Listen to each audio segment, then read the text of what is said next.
Good morning. We're going to wait for people to join. I thought my good morning would be like, it's 5 o'clock somewhere. That's going to be my good morning. That's going to be my good morning. Shout out to one of my followers for buying me Coke Zeros for my birthday. She brought them to Petals from the Past for my birthday, and they're cute little ones, and they're perfect. So, shout out to, I remember to monetize my video today. Shocker. I'm glad y'all got, all right, the commercials are in the beginning. I know I've showed you this before, but a long time ago, probably 15 years ago, I bought this flat iron, and look, it's peacocks. Never did I dream when I bought this that I would actually own a peacock one day. You know what I'm saying? And I look at this and it just makes me laugh because I couldn't wait. Like, I picked out the peacock one. You know what I'm saying? And I'm like, wow, now I have my own peacocks. How life has changed so much. You know what I'm saying? Today, I'm going to straighten my hair. Y'all have never really seen my hair straight. So I thought, I'm going to do something different today. Welcome to Sneed's Farmhouse. This weekend was a challenge, to say the least. I went live some and kind of told you some things, but Larry is declining fast, like fast. And it is emotional to me to sit and watch. And I'll just tell you guys what happened yesterday. And then we're going to talk about me and how I break it down to be okay with it. So yesterday, okay, well, let's back up. Saturday, I could not keep Larry awake. And I was juggling. Shane had to work. Kayla, she doesn't work on the weekends because her daughter is in softball. I'm taking my glasses off. Her daughter is in softball. So she's at the ballpark all weekend. So I have a birthday party rented from 10 to 1. And then I had a big family that was coming at 10, and I had to call them and say, well, y'all come at 2 because I have a birthday party at 10 because I forgot to block off the time. They were like, sure. So I had a birthday party from 10 to 1 and a tour from 2 to 4. And meanwhile, I can't keep Larry awake and no one's here with me. And Larry is like going to sleep and having trouble breathing. Saturday was a challenge for me, but you know what? I got through it. And the 2:00 tour was a follower that follows me that wanted to spend her birthday with me, and she brought her entire family. And none of her family knew who Aunt Judy was. And it was a perfect ending to my day because I was just not well from trying to balance it all. And I'm sorry I'm emotional today, but her coming to my farm, and I think she's here today, Rosemary Pierce, it meant the world to me. Like little kids like to spend their birthday party on Sneed's Farmhouse, but when an older person likes to have their birthday party at my farm, wow. You know what I mean? Like, I'm talking that I am touched. Kids coming, I'm touched, but not as touched when a kid comes. But when an adult wants to spend their birthday party and bring their entire family to Sneed's Farmhouse, I am an emotional wreck. It means the world to me that someone wants to spend their birthday with me. And I don't know how old she is, but it was a perfect way to end my day. Just saying. So yesterday, so I got through Saturday. It rained Saturday afternoon, so I ended putting the animals up in the pouring down rain. And so Larry slept all day Saturday, like sleeping in the chair, having trouble breathing. I recorded him so that his nurse could see it because he is gasping for breath. And Sunday, I had a tour from 10 to 12. And once again, Shane had to work, and I was juggling how do I go out here and do this tour and do Larry at the same time? It's like hard. So after the tour, I told Larry I needed to go to Tractor Supply because I have baby turkeys that just hatched and I needed another waterer. And I told him, I said, hey, let's go. I need to run some errands. So let's go to lunch today. And he was excited. So we got in the car and I had to go get he had a screw in his tire and he was losing air. So I said, let's go get your tire fixed. So we went and got his tire fixed. And then we went to go eat lunch. So we have a handicap sticker. So we pulled into the handicap parking place, and it must have been 10 steps from the handicap parking place to the Whataburger front door. Well, we walked into Whataburger. He fell back onto the garbage can and was turning completely white. And I'm holding him up, and a follower was there to help me. She saw me in Whataburger. So she came over, got Larry a chair. We sat him down, and I realized that this was not good. So we couldn't stay at Whataburger. We had to, I told him, the follower that was there, I knew she was there. I was going to pick up, the pictures that I'm mailing out of Skipper. Well, she's the photographer that took the pictures, and she's already got them printed. So I was going to Whataburger to eat lunch and meet her and get the pictures. So I had him sitting down in the chair, and he was okay. I said, I want you to sit right here and let me go get the pictures out of this lady's car, and let me go get the car cranked and open the door so people can help me get you back into the car. And we didn't eat there. I said, do you understand me? And he said, yes. So I go with the lady to get the pictures. Then I go to the car to crank the car and get the door open so people can help me get Larry into the car. Next thing I know, Larry is sprinting to the car by himself. And the follower was sitting there with Larry saying, hey, you need to sit here. Judy's going to crank the car. And he didn't listen to her, and he is sprinting to the car. So I get him home, and I'm thinking in my head, I'm home alone because Shane had to work. And I was like, I hope that I can get him in this house by myself because I don't have a wheelchair ramp yet. So I was able to get him in the house. And I went through the drive-thru and got him a barbecue sandwich, and he ate. He was sitting on the couch and he ate. And I said, what happened? He said, this is the first time he's admitted to me there's a problem. He usually tells me there's nothing wrong with him. So he said, I'm dizzy. And I was dizzy with Kayla Monday.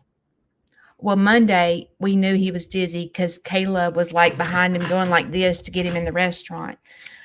So when I got home, I called his hospice nurse and I just said, something's wrong.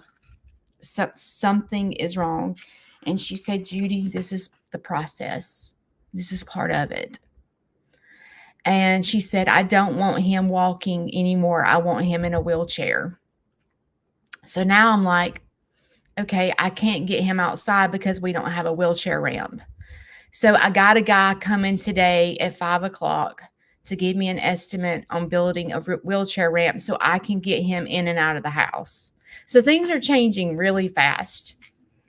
Then, last night, Shane wasn't home from work yet. And last night, he had his oxygen on, and he stood up and he went from the couch to the pantry. And I was sitting in my bedroom editing a video. And he has his oxygen on. He is gasping for breath, like he's doing that. And I'm like, oh my gosh, I'll go in there. And I said, are you okay? And he's like, he couldn't breathe just from walking from the couch. And he has his oxygen on. And I'm like, what the heck is happening? So I said, we need to go to the ER. And he starts crying. There's nothing wrong with me. Please don't take me to the ER. Please do not make me do this. I said, you almost pass out at Whataburger. You can't breathe from walking a couple of steps. Like, what am I supposed to do? He's like, please just leave me alone. And I'm bawling because I'm like, I don't know what to do. So things are hard. And I'm trying to figure out what to do. Like, do I close my farm to the public? What do I do? Okay, so let's talk about me. And I hope that you guys can relate to me. So I feel frustrated. You know me telling you about this book. If you're just following me, this book right here is a book. I was in a situation for a long, long time where basically I was told I was seeing something and I was told nothing was happening. And I felt batshit crazy. I was going to counseling. I was doing everything. I was like, and I knew in my head something was wrong. But the person was telling me that I was crazy. I was exaggerating. I was making it up. Nothing's wrong with them, and so forth. And I had to start a journal because I felt crazy. So I started writing down. I used to print off all the text messages that were crazy. I wrote down every day. I would write down the situation that happened, how I was told I was crazy, and how I was feeling. Well, this is a pretty thick notebook. I did it all the time. And I would print off everything. Like I would write it down like in my phone. And then I would print and I would put it in my notebook. Well, to make a long story short, many years later, I was right about everything. And I was told I was crazy. I was told that I was making things up. I was told that nothing was happening. And long years later, the truth came out. And when I tell you I was dead right, I was on target. I was completely right. And what was happening is when I was in the midst of this, not only was that person telling me that I was wrong and crazy, but these other people that were involved were telling me I'm crazy and that I was making things up and I was exaggerating and all these things. And probably 10 years later, when the truth came out, I went back to my notebook and I read my entire notebook and I was like, I am freaking brilliant. I had this crap pegged years ago. Like I could see it and I knew what was going on and I couldn't do anything about it. And I feel like I'm fixing to have to start the notebook again because Larry is telling me, like, I'm sitting here watching him off balance. I'm sitting here watching him gasp for breath. I'm sitting here watching him not be able to take 10 steps. And he is telling me nothing's wrong. Nothing's wrong. I'm fine. I'm fine. And I'm like, and I feel crazy because I'm like, you're telling me you're fine, but you're not fine. Like, you're off balance. I'm not off balance. He is doing the exact same thing to me that happened to me years ago. And I feel crazy. And I am sitting here going, okay, he's telling me nothing's wrong. And what is happening to me? Let's talk about what's happening to me. When Larry's sitting here telling me nothing's wrong, I'm not off balance. Like he's telling the nurse, I'm not off balance. She's saying it. I'm being triggered from the trauma that I had years ago. You know, last week I talked about the trauma of exaggeration. You exaggerate because I was told that as a child. And so when I see something and then people begin to tell me that it's not happening, I'm like, am I seeing things? Like what? Like, am I crazy? And it triggers me. And then I come and get in a bad place because I'm triggered by seeing something and being told it ain't happening. So then I come in my bedroom and I'm spinning out of control. I'm just spinning. Like, he makes me so mad. I see it. And he's telling me I'm crazy and it's happening. And he's telling the nurse this isn't happening. And I'm being triggered. And when I get triggered, I don't even know if I have to put my makeup on today. When I get triggered, I get on the struggle bus and then I get off the struggle bus and go to Mars. Because what I'm telling myself is that, am I crazy? Am I making this up? So it's like I'm needing validation. That does anybody else see this, or am I making it up because I'm triggered that I'm exaggerating and I'm not telling the truth or whatever? And so I'm needing validation. So then when I need validation, do you know what I do? I get on the phone and start calling people.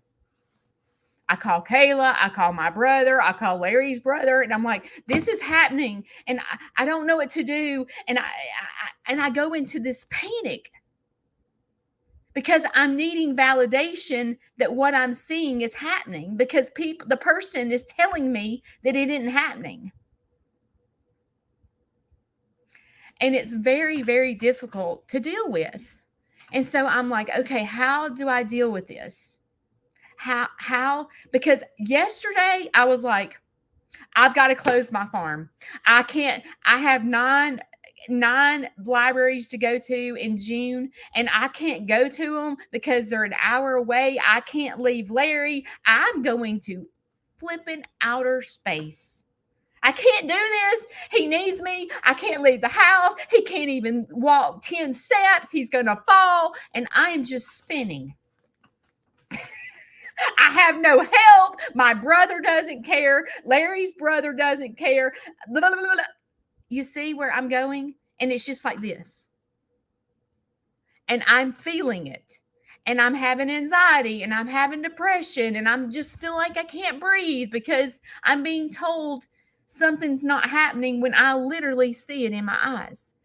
And yesterday when he had already almost passed out, and then when he was gasping for breath, this is my brother.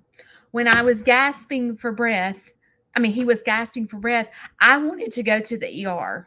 I said, we've got to go to the ER. And when he's begging me, please don't take me to the ER. There's nothing wrong with me. There's nothing. And I'm like, am I crazy?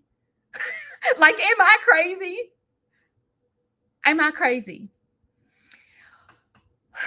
Well, yesterday when he was sitting in the chair and I said to him, I need you to sit down and let me go get these pictures and let me open the car door. This man is going to help you get into the car.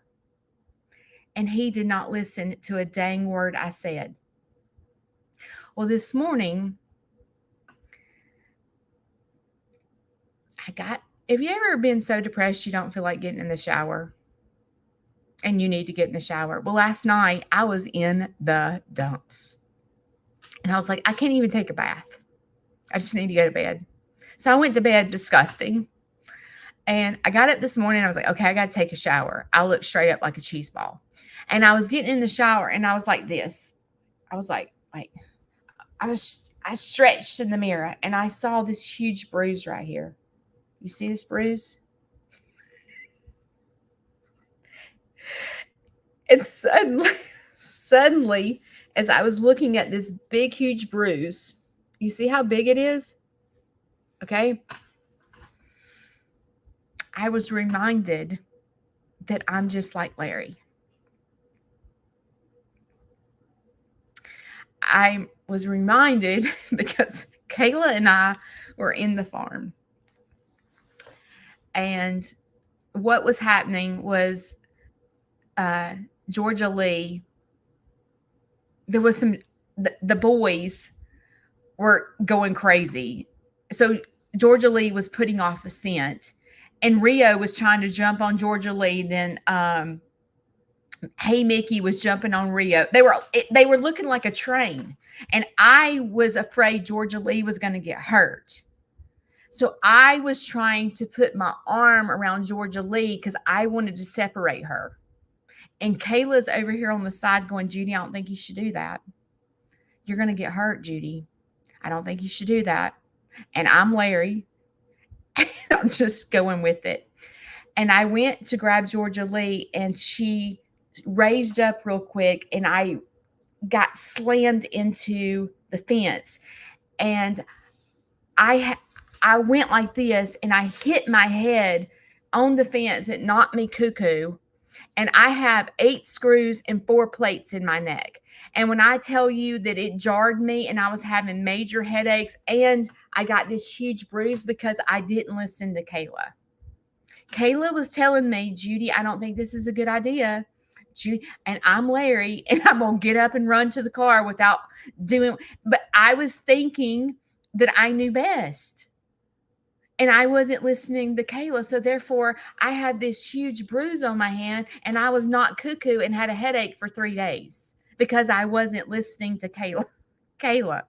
And I thought this morning as I was getting in the shower, it was almost like I had grace for Larry doing the opposite of what I say. It was almost like God was reminding me that I'm just like Larry. And as we get older, we don't want to listen to the younger people because they don't know what the crap they're talking about, right? Like Kayla didn't know it. She's 35. She ain't got no farm. She doesn't know what she's talking about. And Larry's like, Judy's 53. She has no idea what I'm going through. She's just telling me to sit here. I'm sitting here in the Whataburger and I'm embarrassed and I just need to get out of here. I had grace when I stretched this morning into the mirror and realized that I'm just like Larry. I'm a hard head and I don't listen. And I think I know it all.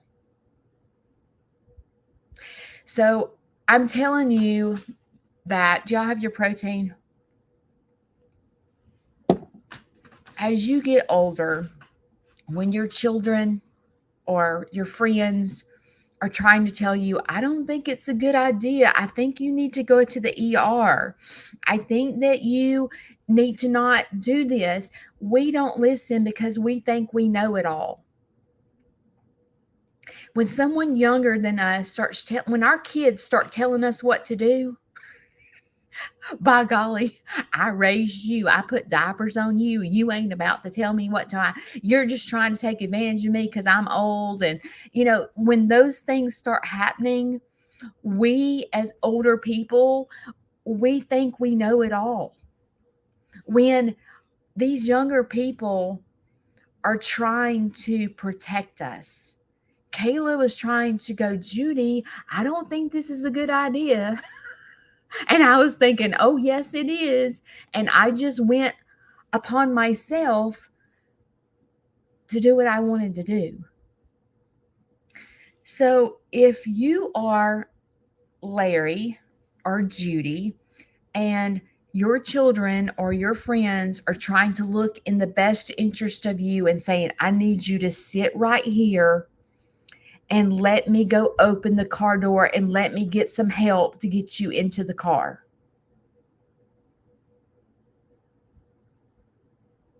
How do we, in the middle of that, stop ourselves to listen? Because all Larry could think about is I'm sitting here in the middle of Whataburger, I have backed into the trash can. I hadn't even made it in the front door good. I am embarrassed. This place is full, and I'm embarrassed that I am about to pass out, and I'm old, I'm on oxygen, and I have to sit down in front of everybody. And now Judy has gone to get these pictures, and I'm embarrassed. I just want to jet out of here. Nothing's wrong with me.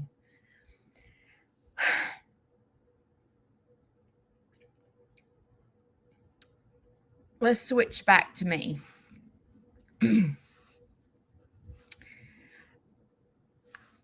This morning, the first thing I did when I got up this morning is text.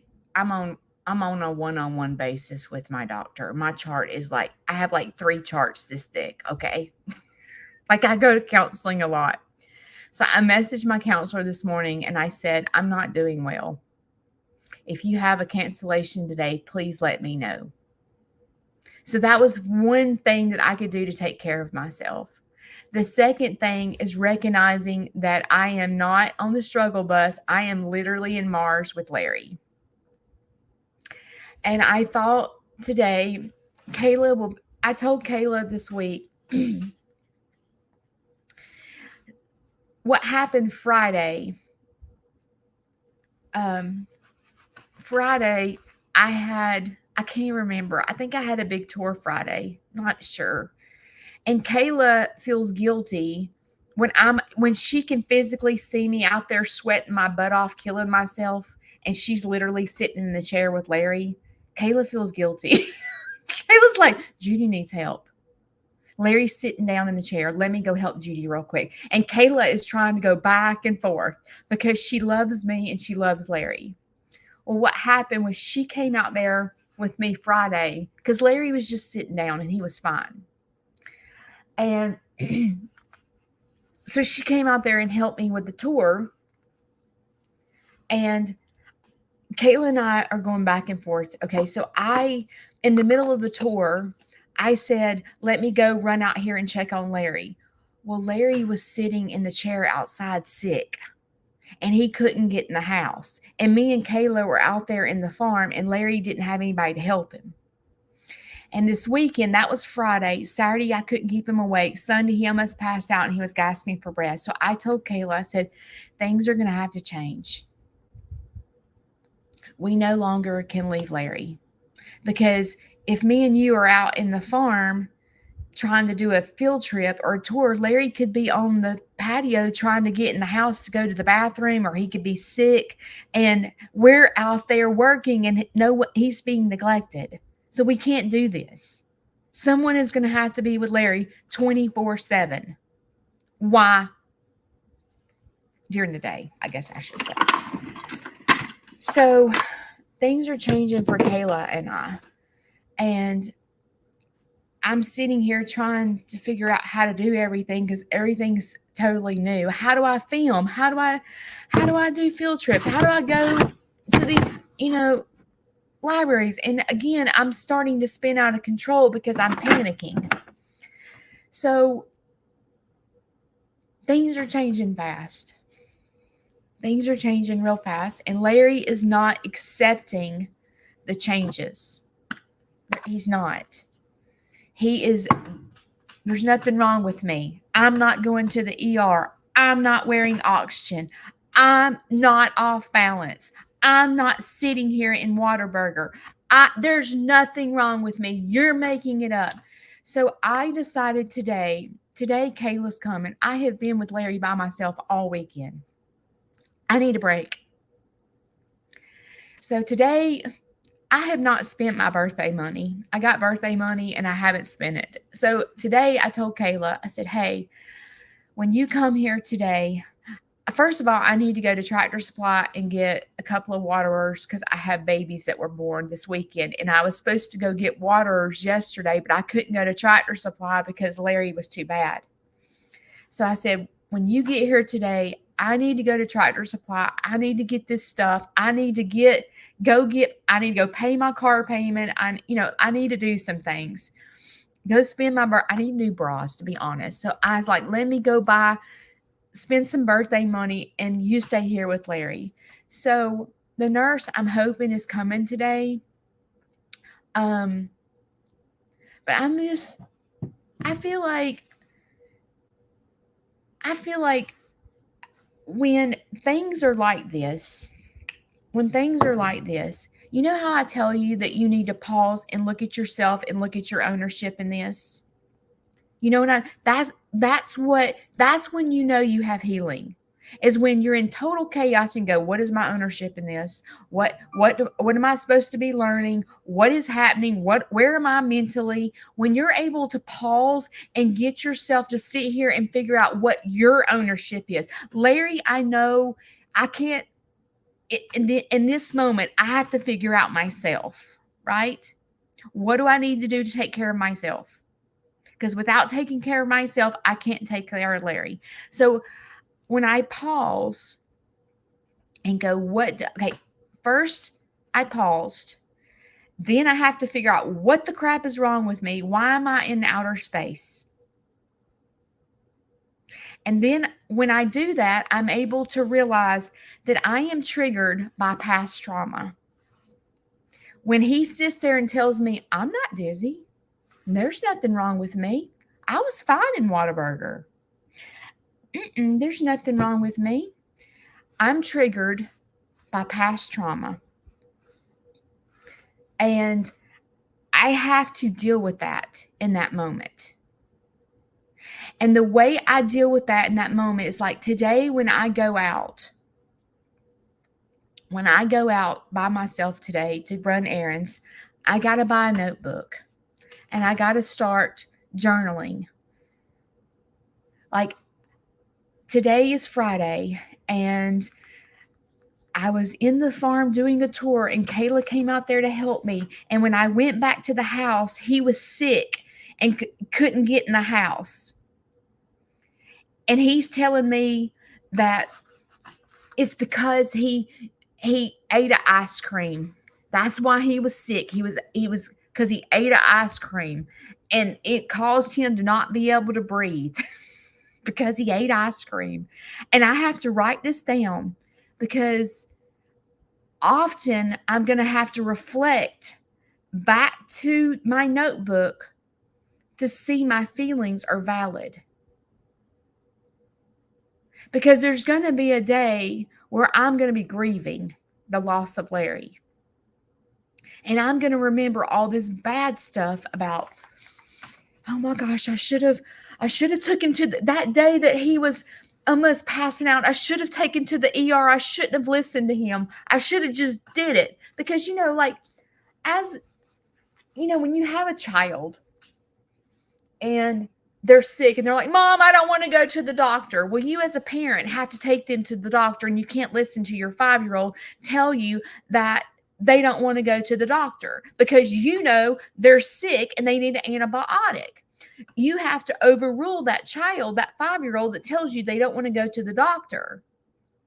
Well, when you're on the flip side and you have an adult that's acting like a child that doesn't want to go get help, you're in a bad situation. You're like, do I listen? Do I not? Do I take him to the ER? Do I not? Like, what? Do I honor his wishes? Do I just get his butt in the car? Do I call 911? Do I call an ambulance? Like, you're all over the map when someone does that to you. Where a child, you can say, get your butt in the car. Get your butt in the car. We're going to the doctor, and they're pitching a fit in the doctor's office screaming. And you're like, you can throw a fit all you want. You better straighten up because when you get home, you're going to get spanking if you keep out. You're getting a shot. I can remember my kids like freaking out if they had to get a shot in the doctor's office. But you as a parent know they have to get a shot because they got to get better. But when it's an adult and I sit here and I'm like, you know how we do. Like when you're in the middle of this trauma, you're like, when I get 75, I will not do this to my children. I will not, when they tell me that I'm going to the doctor, I will not do that. I will not do any of this. Well, that's a dang lie because I'm not even listening to Kayla. You know, you say to yourself, you try to put you're like, I will eat right. I will exercise. I'm not smoking. The reason he's doing this is because of this. You get mad at your children. I mean, your children, you get mad at your parents because they're like, she won't go to physical therapy. She won't listen to the doctor. She won't stick to her diet. She's got diabetes and she's out there eating cookies. You know how we do that? And we're like, if I was diabetic, I would take care of, I will never do this to my children. Bull crap. Bull crap. Yes, you will. Yes, you will. Yes, you will. Because I do it. I do it. And I'm 53. My children will say stuff to me and I'm like, what I get a lot is, Mother, we've talked about this a bunch. I don't know why you're not remembering, Mother. And don't you talk to me that way. Because they make me feel like I have dementia, because they're like, Mother, we've literally talked about this yesterday. Does your kids do that to you? Do they make you feel like, you're not growing old gracefully and like you're sitting here, forgetting everything, like you got dementia, like it's you put up a defense mechanism when your kids are like, Mother, I really think you need to go to the doctor. Like, I see things that you don't see, and you're like, there's nothing wrong with me. Are you like Larry? And you're like, y'all are making this crap up. There's nothing wrong. There's nothing wrong with me. Y'all don't live with me. Y'all don't know. I'm fine. Because you're you think you know it all. And it's hard for you to accept your kids seem bossy. My kids do. I'm like, y'all so daggum bossy. I'm your daggum mother. Don't be talking to me that way.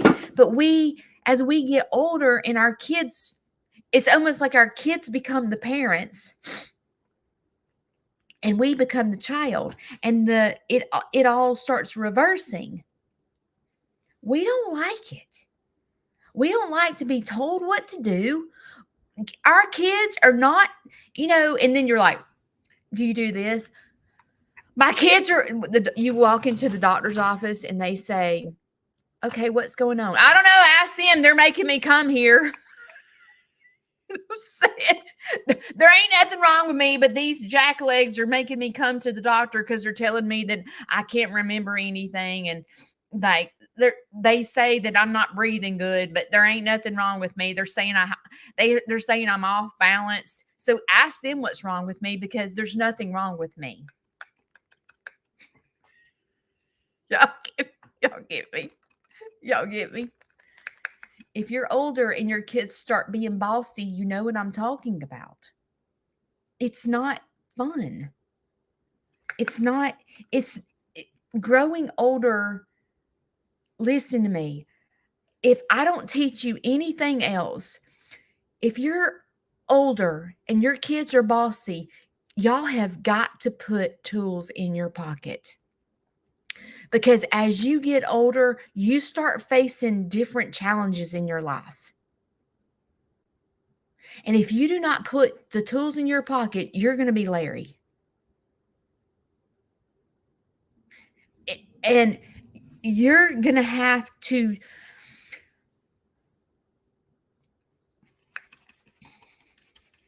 when your children are noticing things wrong with you,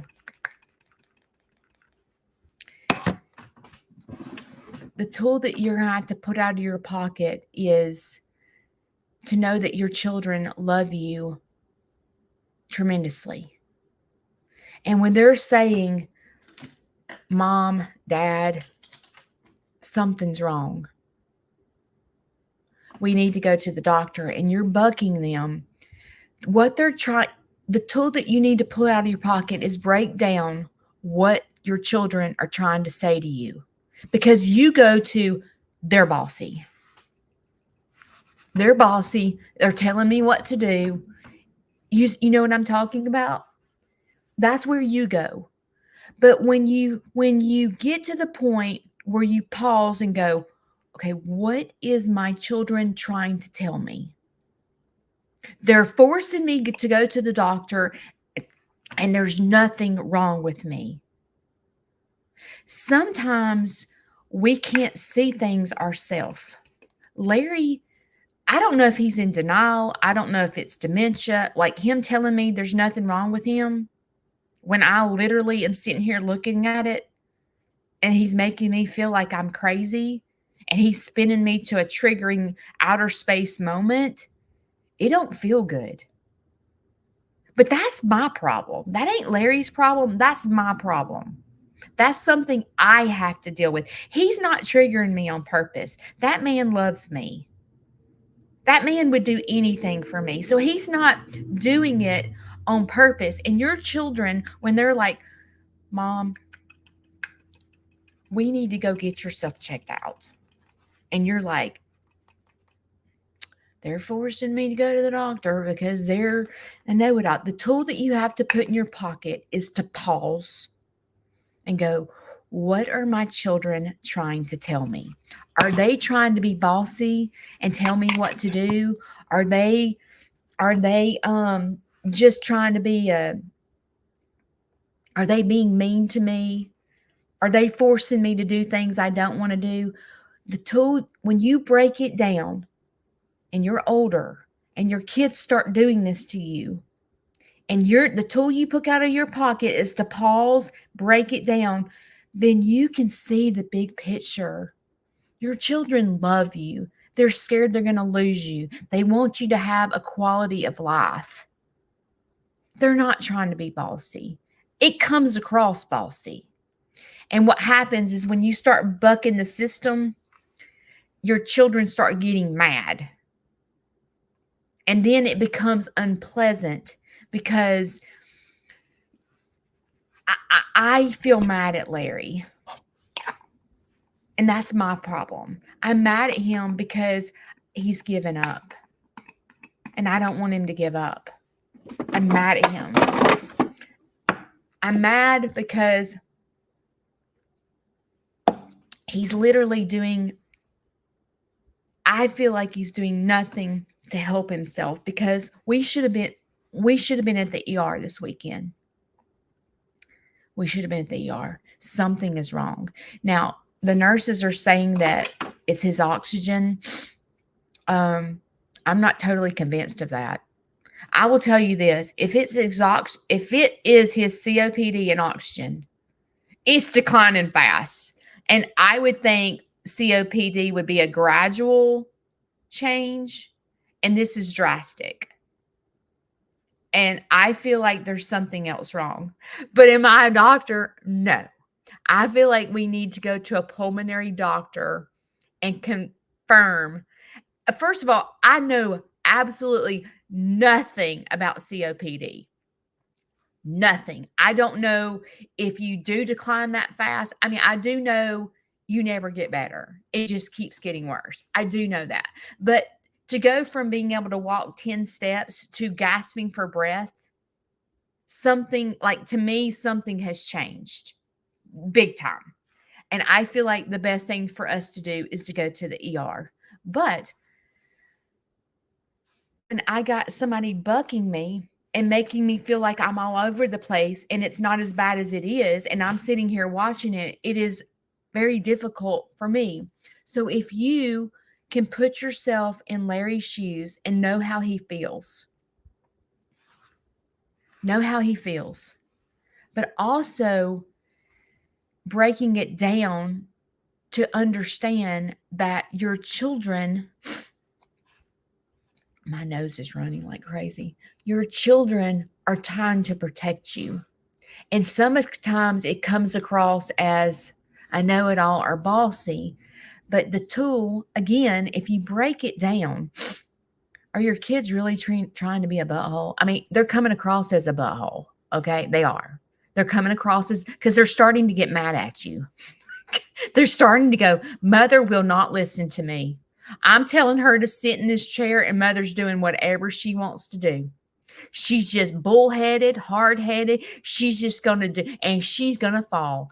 And your kids start getting frustrated because you're not listening. But you as a mother are getting frustrated because your kids are trying to be bossy, telling you what to do. And it's all out of balance. It's all, and someone has to step up and be the mature one. And you as a backup dancer have got to learn how to step up and be the mature one. So whether you're the kid or whether you're the parent, whoever's watching me right now, wherever position that you're in, even if you're the friend, you've got to put tools as you age. You have got to put tools in your pocket, because when life starts changing and kids become the boss and you're faced with nursing home or a wheelchair or, me as glasses, you have to grow old gracefully. And changes are going to start happening. Things that you used to do, you can't do anymore. And if you do not put those tools in your pocket, you're not going to grow old gracefully. You're going to keep trying to buck the system. And I'm going to say this because a follower said this to me. She is hearing impaired. And she don't want to wear hearing aids. I went through this with Larry. When Larry can't hear thunder. He cannot hear nothing. And for years, Shane and I would have to scream. We would be screaming, Larry, at the top of our lungs to tell him to come to dinner. And he couldn't hear us. And me and Shane Shane was like, he can't hear nothing. It was so frustrating. It was because he wouldn't wear his hearing aids.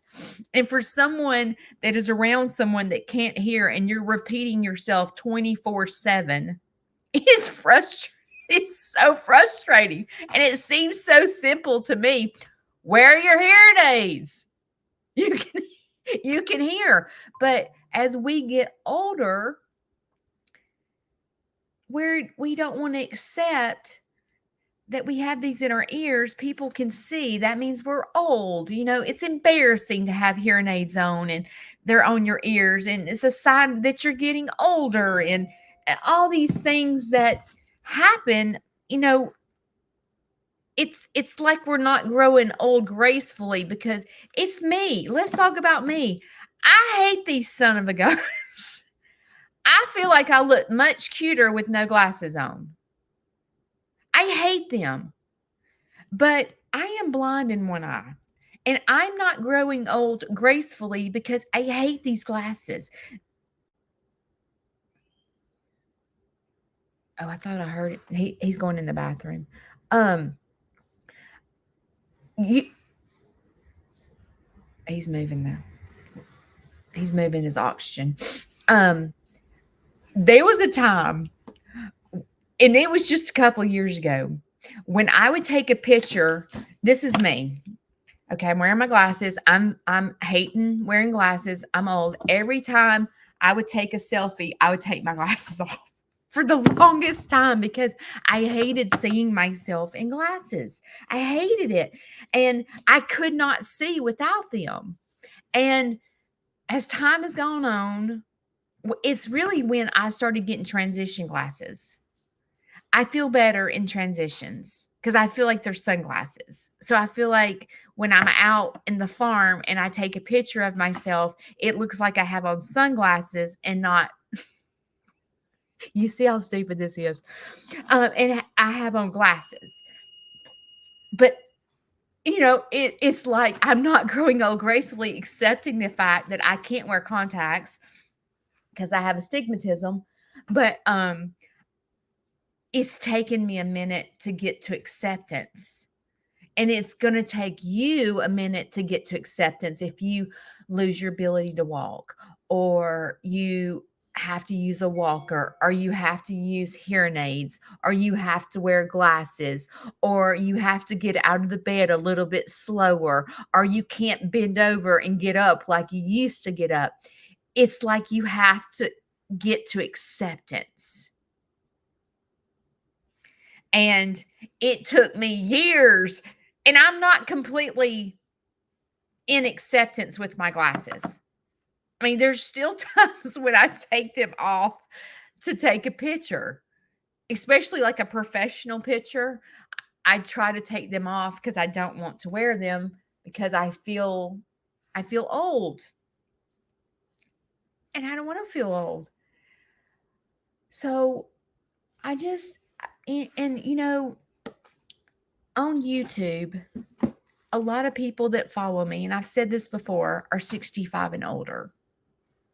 And you're having to grow older and accept things that are not fun. You probably can relate to Larry, maybe not to the extent that Larry is, but you can relate to your children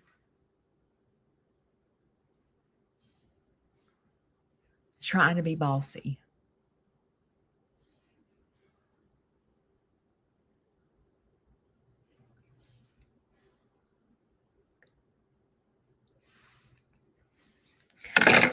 If you have bossy children, I need you to break it down.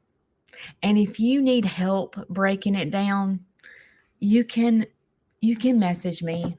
My messages are I'm trying to message back as fast as I can, but it ain't working out too good because I have a lot going on. But if you need help breaking it down and you can't get in touch with me, there are 200 backup dancers on here that will hold your hand. Make friends with one of them and say, I need help. I need help breaking this down. My kids are bossy and they're snotty-nosed kids and they're getting on my nerves. And I need help.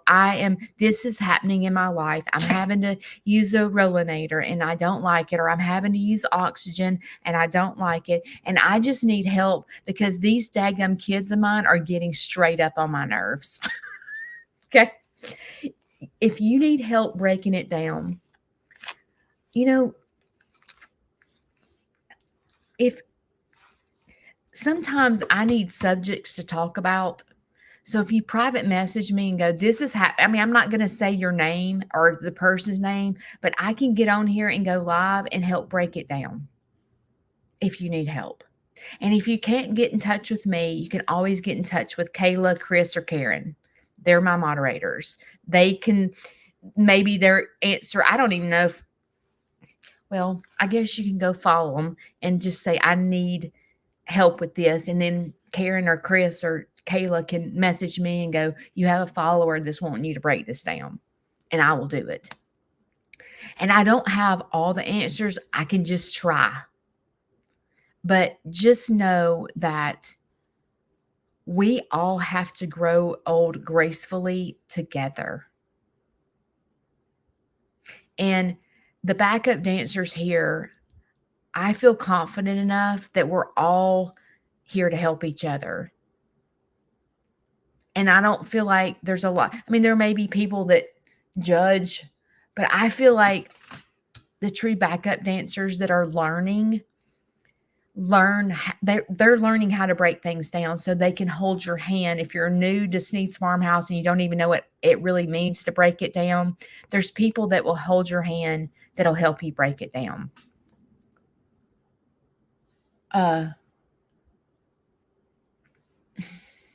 We can't put emails in the comments on YouTube. They won't allow it. So I don't really know how to tell you to get in touch with Chris, Kayla, or Karen. You can get in touch with them on Facebook, but there's other backup dancers that are not a moderator. Becky, Mary, I'm looking at Rhonda, Cynthia. There's people on here that are here all the time that will hold your hand. It sucks getting older. It really does. It does, but it don't have to suck. It doesn't have to suck. As we get older, we just have to change our ways. You know, there's going to be a day that I can't go out there and kill myself in the farm every day. And if I let that beat me up, I'm going to be depressed like Larry and sit on the couch and cry every single day. And when you listen, if you don't listen to me, you're going to do that. You're going to grow old and be depressed. If you do not learn to put those tools in your pocket and make the best of every day, and making the best of every day is dancing, is getting out of your comfort zone to help someone else. Help someone else break it down. Help someone else. Show someone else the way. Share your testimony with someone. Share your testimony. How you got bossy kids, they get on your nerves. You know what I'm saying? Share your testimony. Share what you've learned in life. When you share is when you try to help. People can relate to people when they talk about situations they've been in and how they've overcome them. You see what I'm saying? Like when I tell you what I'm going through, is you can relate to me in some way. I mean, maybe you're not going through the same exact thing as me, but you can relate to me in another situation, like the not listening to Kayla. Are you a hardhead? Like your Aunt Judy. Us hardheads, we out there. We out there. We're out there. Okay. I hope that I've said something that you can relate to today. How can we help each other? You know, a lot of us are complete strangers to each other. And you're not comfortable opening up to a stranger. If you feel that way, stick around. Stick around. Because the more you stick around, if you're the person that is behind the scenes, you never comment, you just watch me, and you're hurting, I suggest getting out of your comfort zone, because when you're sitting behind the screen and you're not commenting and you're not interacting and you're hurting, you're sitting it out. When you're all alone sitting in the chair and you feel like you have no one, you're sitting it out, because you don't have to get off your chair or get out of your house, because YouTube and Facebook allow communication, and you will develop. Let me tell you, I have developed the best friendships on YouTube and Facebook. I talk to these people on the telephone. I've never seen them in person. I can call Becky or Jane right now, and I just need you to listen. And they're like, go. And I've never laid eyes on them. And they're some of my best friends. And if you're sitting it out and you're sitting behind the screen and you're like, I'm hurting terribly. I'm getting older. Kids are fussing at me. I have no family. I have nowhere to go for Thanksgiving. Yes, you do. That's sitting it out. Learning to dance is realizing that there is a safe place to come where you can have friends. You can have a family right here on Sneed's Farmhouse Sanctuary. It is a safe place to come. You never have to be alone again. You're going to develop a family that you thought that you never have. Like you don't enjoy holidays because you don't have a family. Believe it or not, there's a family right here waiting on you. And not sitting behind the screen, not commenting, being depressed is sitting it out. Get out of your comfort zone and start getting to know people here on Sneed's Farmhouse Sanctuary. That is dancing. Today is Monday. We have choices. We have choices. We can sit it out and not wear our glasses. Or we can accept age and go, you know what? I have to wear my glasses. And that is called dancing. I love you guys. She's hanging in there. No babies yet. I haven't been out there this morning, but as of yet, we have no babies. The vet will be here Tuesday to check Georgia Lee. So I will record all that. And Kayla will be here today with Larry. So I'll see you guys Wednesday. If there's a subject you need me to talk about, feel free to reach out. You can email me or message me. I love you guys. I will see you Wednesday.